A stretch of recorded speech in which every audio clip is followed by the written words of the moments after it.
महाराष्ट्र में तात्कालीन शिंदे फडणवीस महायुति सरकार ने महाराष्ट्र के अहमदनगर जिले का नाम बदलकर 18वीं शताब्दी की मराठा रानी अहिल्याबाई होलकर के नाम पर अहिल्यानगर रख दिया था। तब से महाराष्ट्र में राजनीतिक घमासान मचा है। विपक्ष और कुछ इतिहासकार इसे सांस्कृतिक पहचान मिटाने की कोशिश और राजनीतिक लाभ के लिए किया गया कदम बता रहे हैं।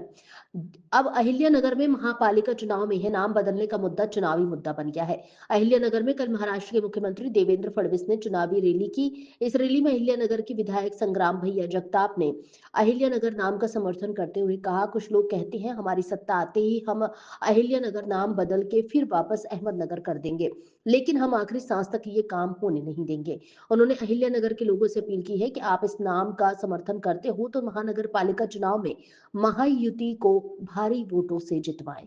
वंदे भारत से विवेक भिडे की रिपोर्ट। झाल्यानंतर ही पहिली सार्वत्रिक निवडणुकीला आपण सामोरे जात आहोत आणि आमच्यासारखे कार्यकर्ते आज साहेब फक्त आणि फक्त विकासाच्या मुद्द्यावर निवडणुकीला सामोरे जात आहेत। पण दुसऱ्या बाजूनी काही लोक निवडणुकीला सामोरे जाताना सांगतात की या महाराष्ट्रामध्ये जसं काही जिल्ह्यांच्या नावाच्या बाबतीत निर्णय झाला, मग त्याच्यामध्ये प्रामुख्याने 3 जिल्हे होते। मग ते छत्रपती संभाजीनगर असेल, तिकडच्या बाजूला आपला धाराशिव असेल आणि आपलं मध्य सेंटरला असणारं हे अहिल्यानगर असेल। ते लोक सांगतात कि अगर हमारे सोच के लोग अगर चुन के दिए तो हम फिर से नाम बदलेंगे। त्यामुळे आपल्या सर्वांना या मतदानाच्या माध्यमातून आपल्याला दाखवायचं की आपल्याला काय मान्य आहे। जुनं नाव मान्य आहे का आपल्याला? अहिल्यादेवींचं नाव मान्य आहे। कुठलं नाव मान्य आहे आपल्याला? मग आपल्याला हे सर्वांना 15 जानेवारी 2024 रोजी आपल्याला मतातून आपला आवाज हा तिथपर्यंत जनतेपर्यंत गेला पाहिजे। आणि म्हणून ह्या निवडणुकीला आपल्याला अत्यंत बारकाईने कटाक्षाने सामोरे जायचं। काही लोक येतात, काही मोठे लोक सुद्धा साहेब आले मागच्या निवडणुकीमध्ये 2024 मध्ये, त्यांनी सुद्धा त्यांना आश्वासित केलं आम्ही नाव बदलून टाकू परत।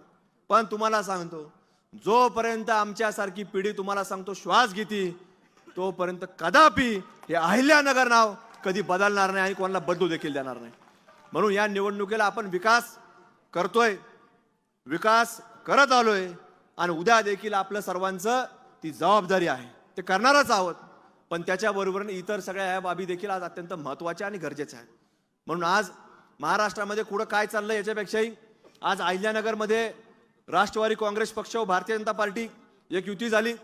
चांगल्या प्रकारे प्रत्येक ठिकाणी चांगल्या विचाराचे उमेदवार जे पुढचे 5 वर्ष आपल्याला वेळ देऊ शकतात असे उमेदवार आज जनतेसमोर आपल्याला सेवा करण्याकरता, विकास करण्याकरता ही कुठेतरी आज आपल्या संधी मागत आहेत आणि आपण सगळेजण विश्वासाने ती संधी देणार आहेत।